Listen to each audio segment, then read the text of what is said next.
January 1911, FDR starts his first term as state senator. 3 months later, the deplorable conditions of sweatshop labor are brought to the nation's attention.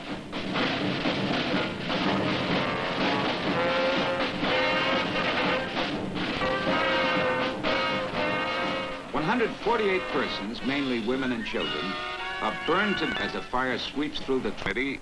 And when it introduces legislation favoring workmen's compensation and factory inspection laws, one of its most fervent supporters is the 29-year-old Franklin D. Roosevelt. In the year 1911, Samuel Gompers, Robert F. Wagner, Alfred E. Smith, and I were labeled as radicals when we fought for and succeeded in passing a bill through the New York State Legislature limiting the work of women in industry to 54 hours a week.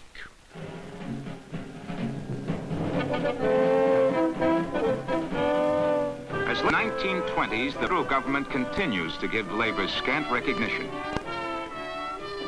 Labor gives its own unions scarcely more. Less than 6% of American workers are organized.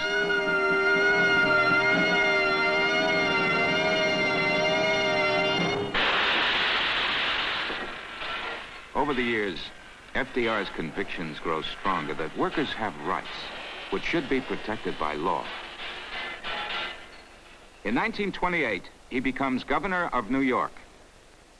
I call for legislation to guard the toilers in the factory and to ensure them a fair wage and protection from the dangers of their trades, to compensate them by adequate insurance for injuries received while working. When FDR assumes the presidency in 1933, he begins by making an unprecedented appointment. As his Secretary of Labor, FDR appoints the first lady cabinet member in history, Frances Perkins. To a reporter who asks whether she will not find her sex, Miss Perkins replies, "Only in climbing trees." Most important single concept is the idea of keeping up the wage earner purchasing power. For without high wage earner purchasing power, we cannot maintain business or industry or our population in the way in which American standards demand. The overwhelming majority of the workers of America understand, as do the overwhelming majority of employers of America, that this is no time to seek special privilege, undue advantage, or personal gain, because we face today a crisis. To assist economic recovery by raising the buying power of the American worker, FDR sponsors the passage of the National Industrial Recovery Act. I seek definitely to increase the purchasing power of the American people. Your government hopes that the building up of wages and the shortening of hours will result in an increase in the number of persons employed. Workers are here given a new charter of rights, long sought and hitherto denied. Buried in the heart of the NRA is Section 7A, which grants the right to labor to bargain collectively.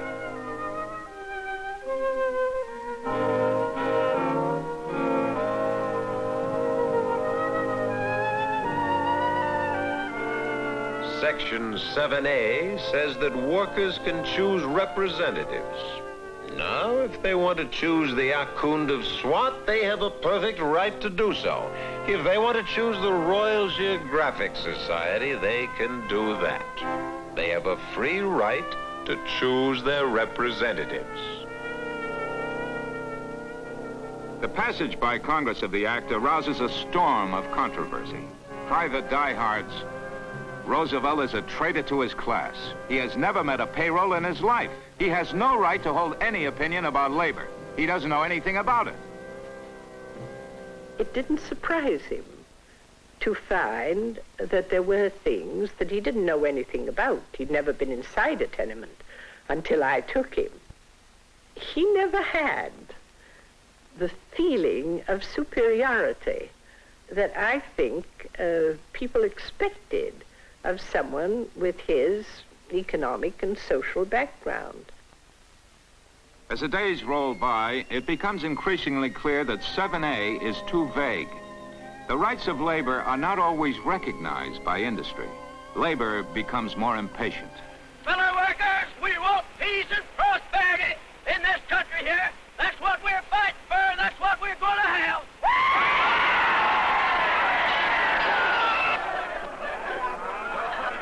1934 opens with isolated explosions. Then strikes become general across the land. In Minneapolis, the Teamsters strike effectively paralyzes the city, and class war threatens as the Yale Club of Minneapolis leads an anti-labor march. In West Virginia, John L. Lewis calls a series of strikes against mine operators. If the soldiers come, the mine workers will remain peacefully in their homes, conscious of the fact that bayonets in coal mines will not produce coal.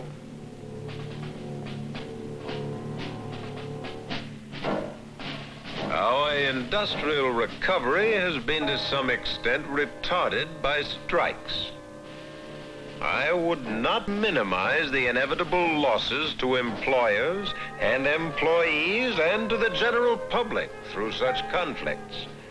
But I would point out that the extent and severity of labor disputes during this period has been far less than in any previous comparable period.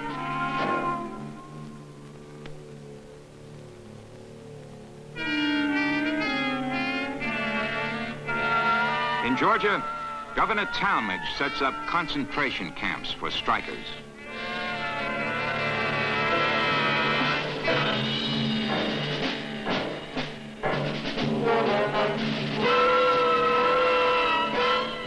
In New England, a textile trade journal says, a few hundred funerals will have a quieting influence.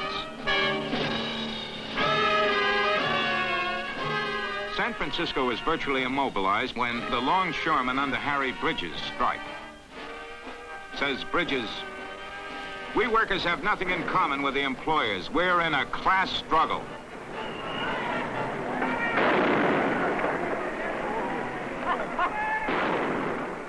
In the San Francisco strike, a lot of people completely lost their heads and telegraphed me, for God's sake, come back. Everybody demanded that I sail into San Francisco Bay, all flags flying and guns double-shotted, and end the strike. They went completely off the handle. Labor has got to learn by going through the actual processes and not by interference from the federal government or from the president or from United States troops.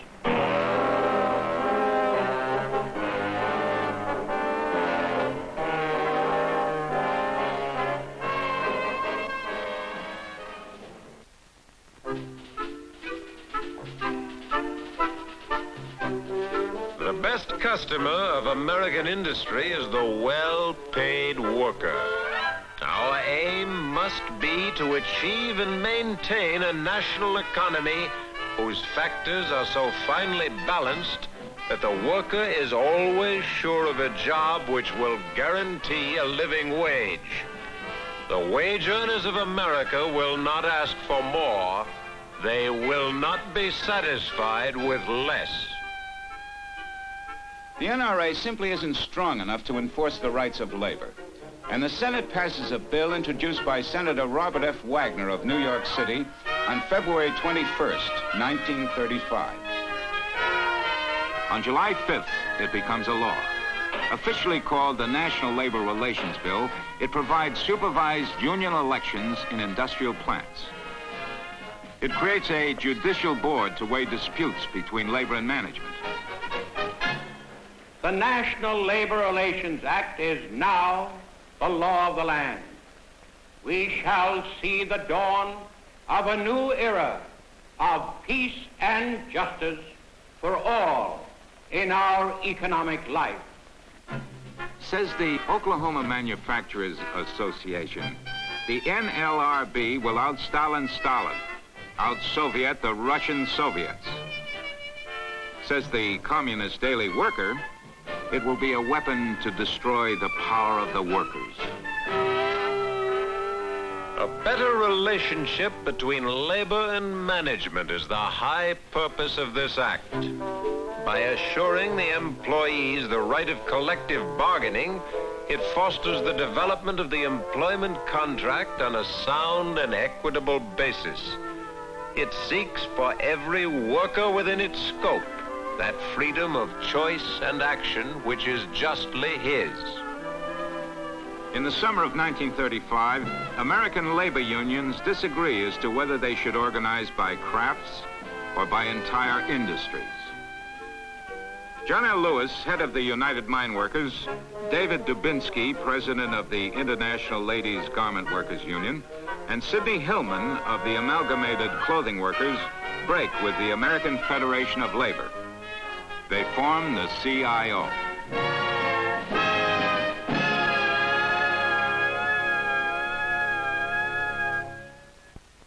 FDR is careful not to alienate either of the warring labor factions. He walks a political tightrope between the AFL and the CIO. Both have large votes, and the 1936 election is coming up.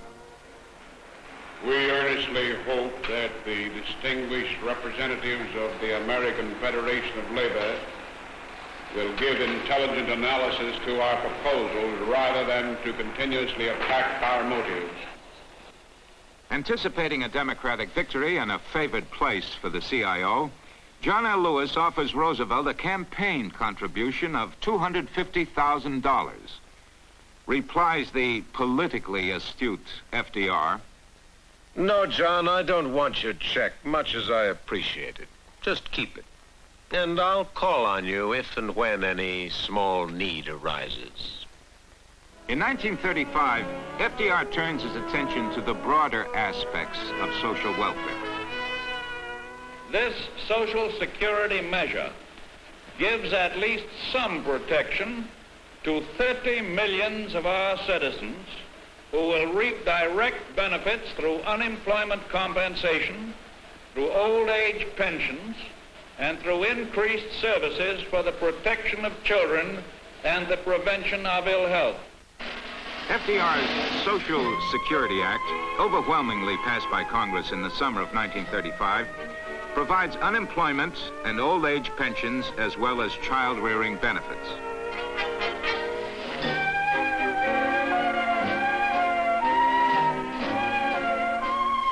The National Association of Manufacturers calls the act the ultimate socialistic control of life and industry.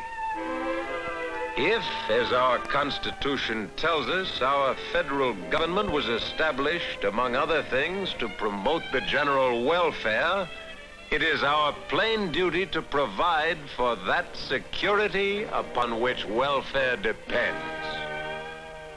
Strengthened by favorable legislation and FDR's sweeping victory in 1936, the labor movement introduces a new form of strategy, the sit-down strike.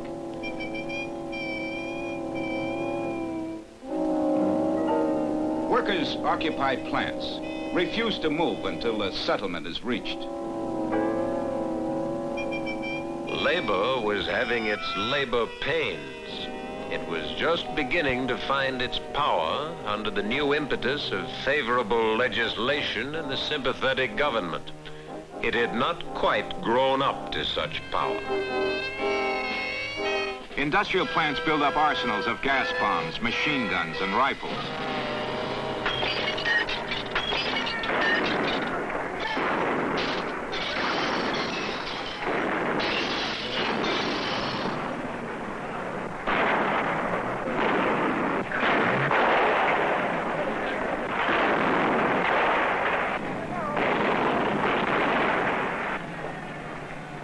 The sit-down strikes plague the nation.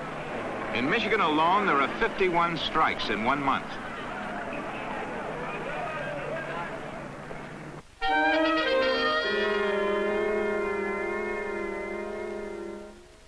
In Flint, Michigan, Walter Reuther resists a 44-day siege of United Auto Workers at the Chevrolet plant.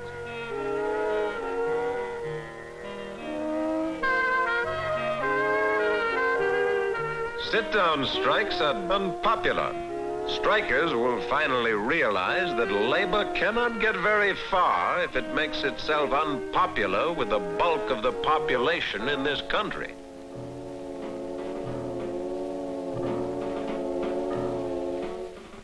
The struggle in the automobile industry will be fought to a finish. Labor will determine in this issue whether or not collective bargaining, in the accepted sense of the word, will be established in the automobile industry.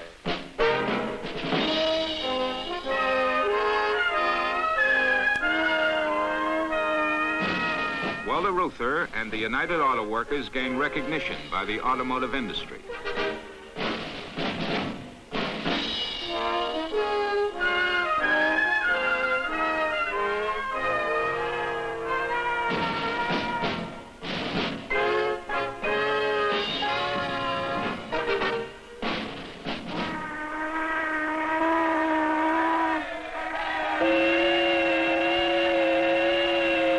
The last of the basic New Deal acts.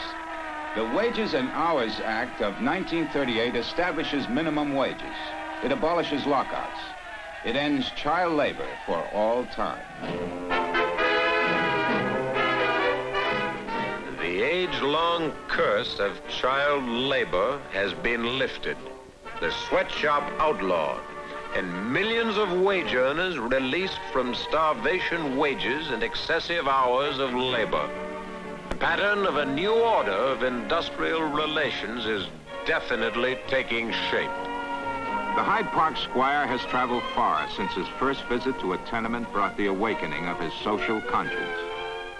He has made it possible for organized labor to become a powerful political force. He has brought dignity and acceptance to the labor movement. Our aim is the advancement of human progress by industrial progress.